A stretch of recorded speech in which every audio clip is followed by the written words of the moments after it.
The underwater speed was verified through testing. The battery capacity was measured and found to match the intelligence estimates. The hydraulic torpedo reload system was demonstrated, and the British officers watched in disbelief as all 6 tubes were reloaded in 9 minutes. The strategic implications were clear and terrifying. If Germany had deployed 50 or 60 operational Type XX, one Royal Navy commander, the entire convoy system would have been in jeopardy. The Allies had no effective countermeasure. Sonar could not reliably detect a Type XX running silent at depth. Surface escorts could not catch one running at high speed underwater. Depth charges were ineffective against a boat that could dive to 280 meters and maneuver at high speed. The only reason the Type XX had not changed the outcome of the Battle of the Atlantic was timing. The boats had arrived 6 months too late and in numbers far too small to matter. Of the 18 Type XX boats completed before Germany's surrender,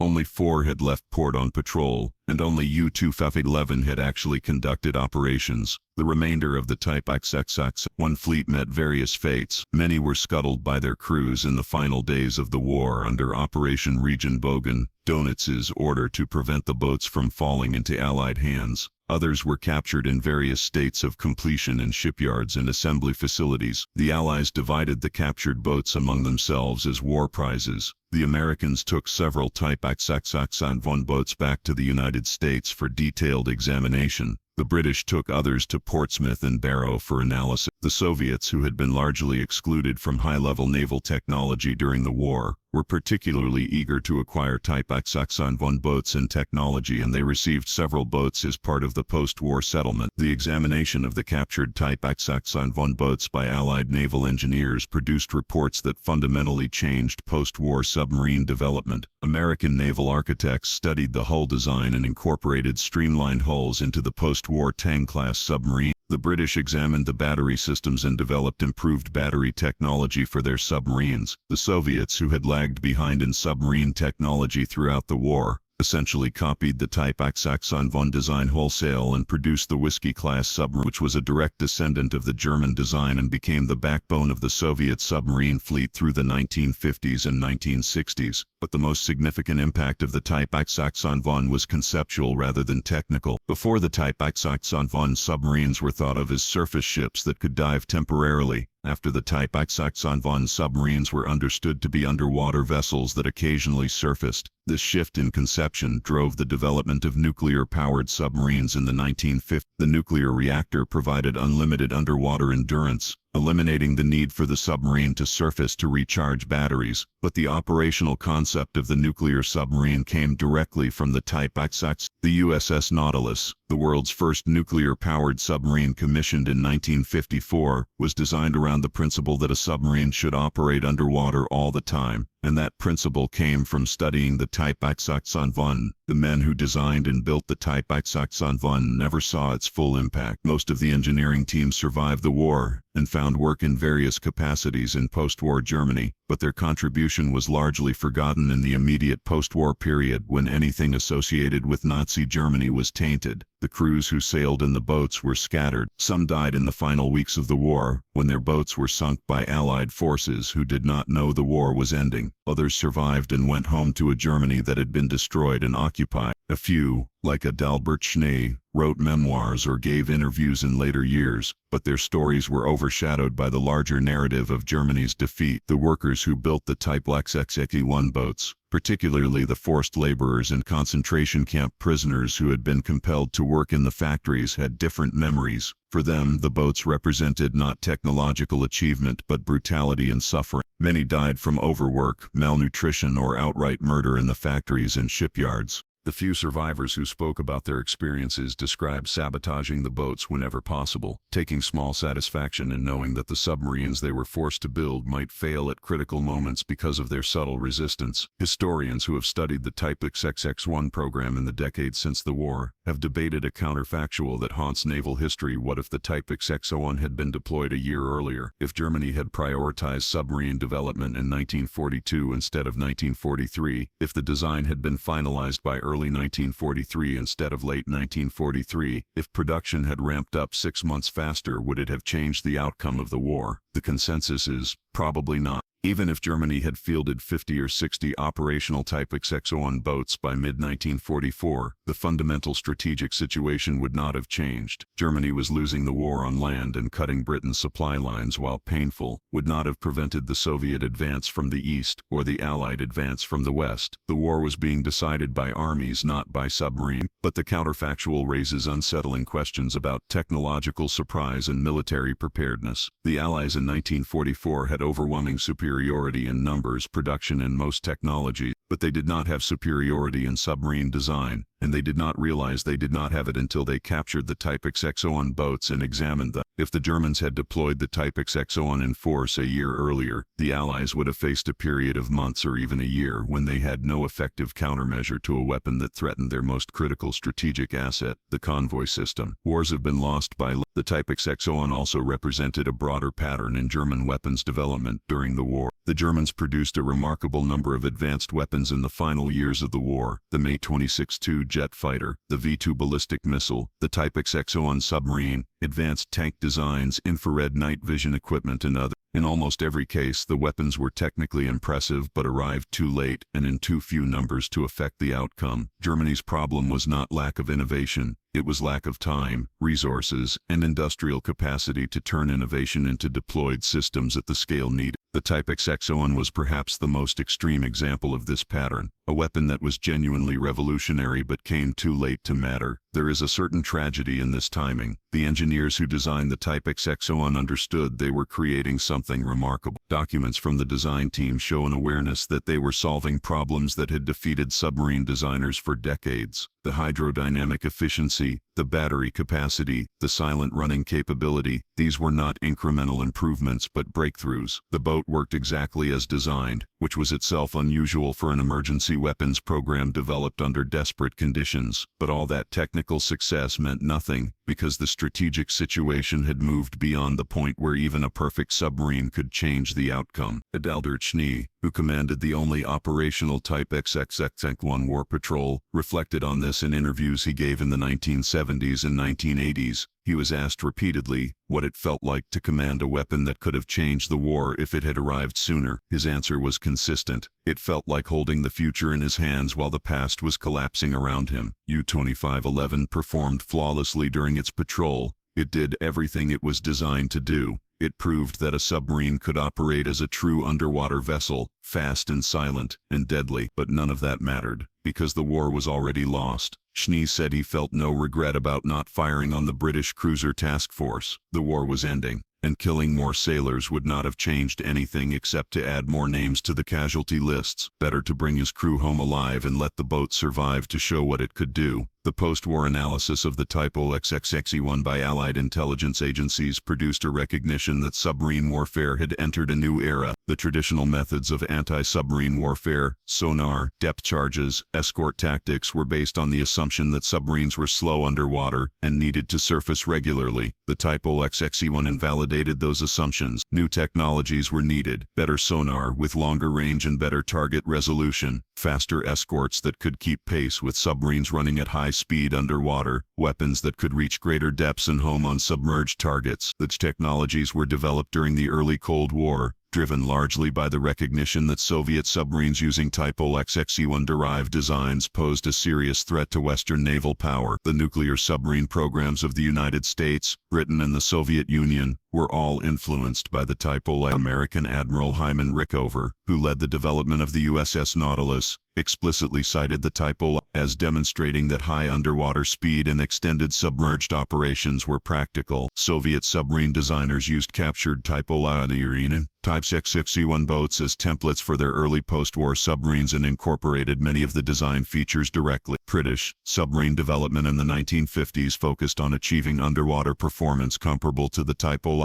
using conventional propulsion before transitioning to nuclear power. In all three cases, the Type XX was the reference point, the demonstration that a submarine could be designed primarily for underwater operation rather than surface operation. The handful of Type XX boats that survived the war in Allied hands were used for various purposes. Some were used as training vessels, allowing Allied crews to experience operating a high-performance submarine. Others were used for experimental purposes, testing new weapons and sensors against a submarine with performance characteristics similar to what future enemy submarines might have. One boat was sunk as a target during weapons testing. Another was preserved as a museum ship and can still be visited in Germany today, a relic of a weapon system that arrived too late to fulfill its purpose but influenced submarine design for generations. The story of the Type XX-01 is ultimately a story about time and technology. In war, technological superiority is meaningless if it arrives after the strategic situation has made it irrelevant. The Type XX-01 was superior to any Allied submarine of its era. It was faster underwater, quieter, more heavily armed, and capable of sustained operations that Allied submarines could not match. But it arrived in operational form in May 1945, when Germany had already lost the war. The factories that built it were being overrun by Allied forces. The ports it would have sailed from were being captured. The crews that would have manned it were surrendering or fleeing. All the technical brilliance that went into the design was wasted because the timing was wrong. There is a certain poetic justice in that. The Type N1 was built by a regime that started a war it could not win, using forced labor from people it had enslaved and oppressed, as part of a desperate attempt to stave off defeat that was inevitable. The fact that the weapon system arrived too late to save that regime is perhaps fitting. The engineers who designed it were solving technical problems, not moral ones. They created a remarkable machine, but that machine was intended to serve an evil purpose. Its failure to achieve that purpose does not redeem the engineers, but it does mean that their technical success did not prolong or extend the suffering that the regime inflicted. For the Allies, the Type N1 represented a moment of recognition that victory did not mean technological superiority across all domains. The Germans had been defeated by overwhelming force, superior production, better strategy, and the simple fact that they were fighting on too many fronts against too many enemies. But in specific technological areas, particularly in weapons that reflected desperation and innovation, the Germans had produced systems that exceeded anything the Allies had. The Type N1 was one such system. The fact that it did not change the war's outcome was due to timing and production limitations, not to any fundamental flaw in the design. This recognition drove Cold War military planning in fundamental ways. The United States and its allies could not assume technological superiority. They had to invest in research and development, maintain technological edge through continuous innovation, and be prepared to counter unexpected breakthroughs by potential adversaries. The Type N1 served as a case study in what could happen if an enemy developed a weapon system that invalidated existing countermeasures. The lesson was learned, and it shaped decades of military procurement and strategic planning. For the Soviet Union, the Type N1 was a gift. The Soviets had lagged behind in submarine technology throughout the war, and their submarine force had been largely ineffective against German and later potential Western targets. The captured Type N1 boats and the German engineers who could be persuaded or compelled to work for the Soviet Union gave the Soviets a quantum leap in submarine capability. The Whiskey-class submarines that formed the backbone of the Soviet submarine fleet in the 1950s were essentially Type N1 derivatives, and they gave the Soviet Navy a credible submarine force that could threaten Western naval operations. This in turn drove Western anti-submarine warfare development, creating an action-reaction cycle that continued throughout the Cold War. The technical legacy of the Type N1 extended beyond submarine design into broader areas of naval architecture and engineering. The modular construction technique used to build the boats influenced post-war shipbuilding practices. The attention to hydrodynamic efficiency influenced surface ship design as well as submarines. The focus on noise reduction and acoustic signature management became central to Cold War submarine design. The hydraulic systems and automation that allowed the Type N1 to reload torpedoes quickly were studied and improved upon in later designs. Even the snorkel, which the Germans had borrowed from the Dutch, became a standard feature on conventional submarines worldwide after the war. There is an interesting historical footnote to the Type N1 story that deserves mention. In the late 1940s, as tensions between the Soviet Union and the Western Allies escalated into the Cold War, there was a brief period when former German submarine officers and crew were sought out by various intelligence agencies to provide information about Soviet submarine programs. Adalbert Schnee and several other Type N1 veterans were debriefed by American and British intelligence officers who wanted to understand what the Germans knew about the boats that had been captured by the Soviets. The irony of former enemies cooperating against a former ally was not lost on the participants, but the intelligence was valuable. The Western powers learned that the Soviets were indeed copying the Type N1 design and were producing submarines in significant numbers based on that design. This intelligence helped drive Western anti-submarine development in the late 1940s and early 1950s. The threat was no longer German U-boats in the Atlantic, but Soviet submarines that used Type N1-derived designs and could threaten convoy routes in any future conflict. The technologies and tactics developed developed to counter the Type Sub-1, which had never been needed in combat during World War II, became highly relevant in the Cold War context. Improved sonar systems, faster escorts, homing torpedoes, and eventually nuclear-powered submarines were all developed, partly in response to the threat posed by Type Sub-1-derived Soviet submarines. The men who served aboard the handful of Type Sub-1 boats that saw operational service had mixed feelings about their experience. On one hand, they had served aboard the most advanced submarine in the world, a vessel that represented the cutting edge of naval technology. On the other hand, they had done so in service of a losing cause, and most of them spent the final weeks of the war knowing that defeat was inevitable. Some felt pride in having operated such an advanced vessel. Others felt that the whole effort had been wasted, a last desperate throw of the dice by a regime that should have surrendered months earlier. Nearly all of them felt relief that the war ended before they had to take the boats into extended combat, because they understood that even with the Type